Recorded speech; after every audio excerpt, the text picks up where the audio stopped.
Kutokana na uzoefu wangu nilionao wa kusoma vitabu mbalimbali, nimegundua kwamba kuna hivi vitu ambavyo vinasababisha mtu asitimize yale malengo yake ambayo amejiwekea. Na hapa nitataja vitu vitano vikubwa ambavyo vinasababisha sio rahisi sana kufikia malengo yako.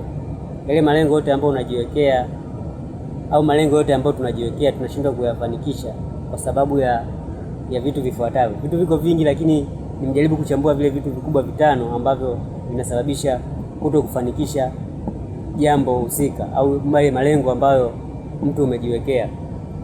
Jambo la kwanza kabisa, bila kupoteza muda, ni kutokuwa na imani. Kutokuwa na imani na hilo jambo. Kwa sababu gani? Kwa sababu unakuta umepanga jambo ulilolipanga wewe, aidha unaweza kuona ni kubwa sana, hauwezi kulitekeleza, moja. Au mbili, ukaona labda linahitaji mtaji mkubwa sana ambao utaliendesha hilo jambo, kiasi ambacho kinakusababisha wewe kuona kwamba hili jambo jambo ambalo haliwezekani.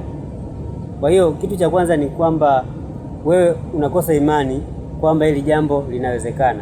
Lakini usichojua ni kwamba kuna vitu ambavyo kwa mazingira ya kawaida binadamu hawezi kuvitimiza, lakini Mungu anaweza kuvitimiza. Kwa hiyo wewe usikate tamaa kutokana na lile jambo ambalo umejiwekea malengo nalo. Huenda jambo hilo ambalo umeelekea malengo nalo ndio ambalo linaenda kusababisha yale malengo yote yaweze kufanikisha. Kumbuka formula ya 80-20 rule. 80-20 rule hii ni rule ambayo imeanzishwa na Pareto. Tunaita Pareto principle. Alianzisha anaitwa Pareto. Kwa inaitwa Pareto principle, inaitwa 80-20 rule. Hii 80-20 rule inaelezea nini? Hii 80-20 rule inamaanisha hivi kwamba katika malengo yako yote uliojiwekea, 80% yale malengo yote uliojiwekea yanakamilishwa na 20% ya yale malengo ambayo yako pale.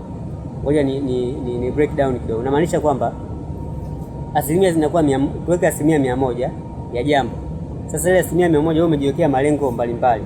Kwenye yale malengo ambayo umejiwekea pale unakuwa na 100%. Sasa kwenye yale malengo yako yote 20% ya yale malengo yote uliojiwekea ndio ambayo inaweza kusababisha zile 10% nyingine zote zikafanikiwa. Na hii inapelekea kuona kwamba kumbe kufanya lile jambo ambalo ni kubwa zaidi ndio ambalo linasababisha haya mambo mengine yaweze kufanikisha. Na hii pia inatuonyesha katika kitabu cha Brian Tracy ambacho kinaitwa Eat That Frog First. Eat That Frog First manake ni kula chura kwanza. Manake hata ukiangalia ukiscroll kwenye video zangu nilishai kuchambua kitabu cha Brian Tracy kinaitwa Eat That Frog. Akiwa anamaanisha kwamba kula chura. Sawa? Kula chura kivipi? Chura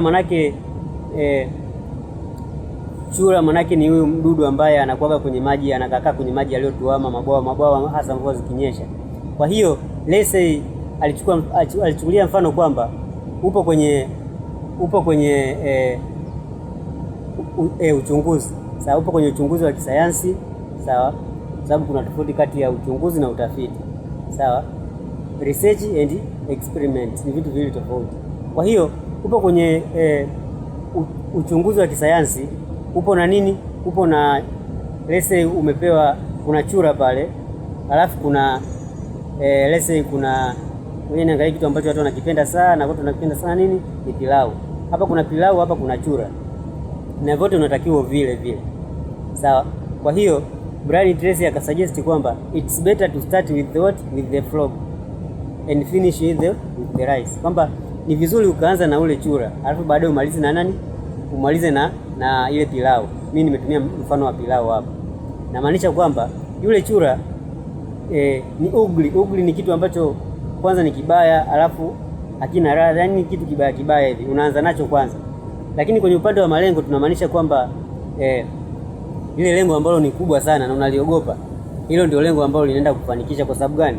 Kwa sababu unakuta ni kubwa na limebeba vilengo vidogo. Kwa hiyo ukilipiga lile moja lile inaweza kusababisha mengine nayo akafanyaje? Yakafanikisha. Sasa tukirudi kwenye huo mfano huo mfano nimesema chura, eat that frog first, kwa maana kwamba ukila ule chura si anakuwa mbaya mdomoni, baadaye unamalizia sasa na nini, unamalizia na pilau. Kwa hiyo utaanza kuona hata harufu, ladha inakuwa nzuri.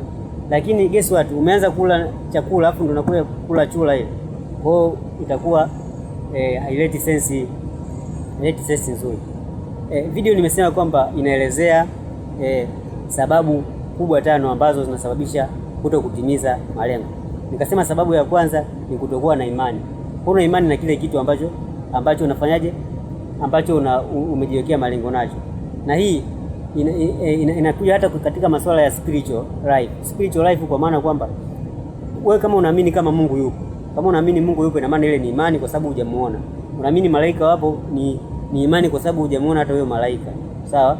Ile unaambiwa kuna malaika, kuna pepo, sawa? Kwa hiyo vile vitu ambavyo ni vitu vya nini? Vitu vya imani hujaviona. Kwa hiyo ukiwa na imani inasababisha kuweza kufanikiwa katika nini? Katika lile jambo ambalo umefanyaje? Ambalo umejiwekea, sawa?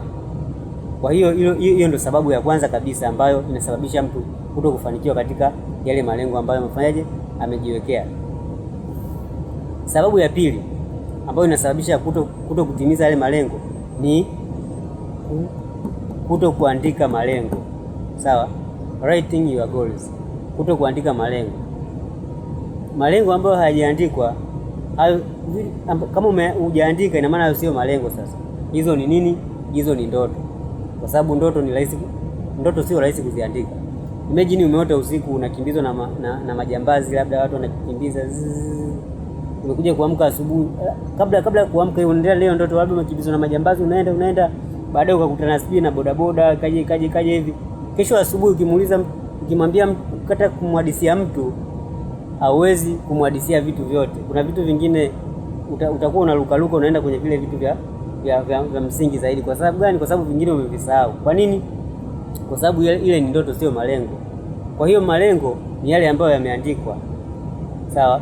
Watu wote ambao wanaandika malengo yao, possibility ya kuyatimiza ni kubwa kuliko wale ambao hawaandiki.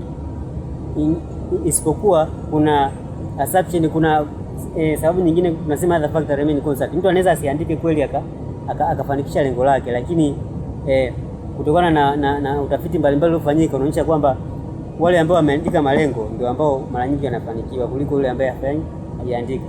Lakini hauishii tu kuandika yale malengo, ni lazima uwe unafanya preview, visualization, uwe unapitia yale malengo yako ambayo umeandika mara kwa mara. Na muda mzuri ambao umebi suggested ni ile muda wa asubuhi ukiamka, yani ile unaamka tu unafungua kama ni diary yako.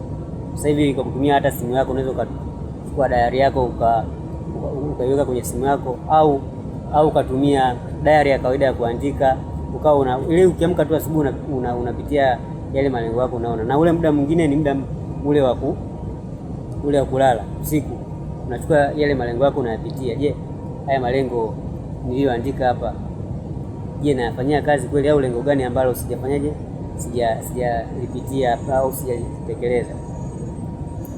Na kitu kingine ambacho kinasababisha watu kuto kufikia malengo kingine ni ile preferences, au tunasema kwamba priority, kuto kuweka kipaumbele. Lazima uweke kipaumbele kwamba labda naanza na A au B au C. Kwa hiyo kwa sababu kuna wants na needs, sawa?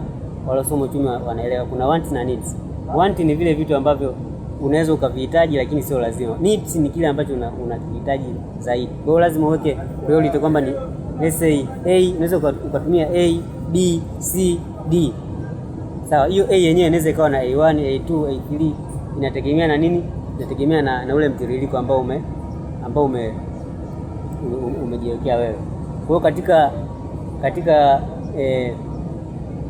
katika sababu hizo nilizotaja hapo, endapo utazifuatilia na kuzifanyia kazi, naamini zinaweza zikaleta matokeo mazuri.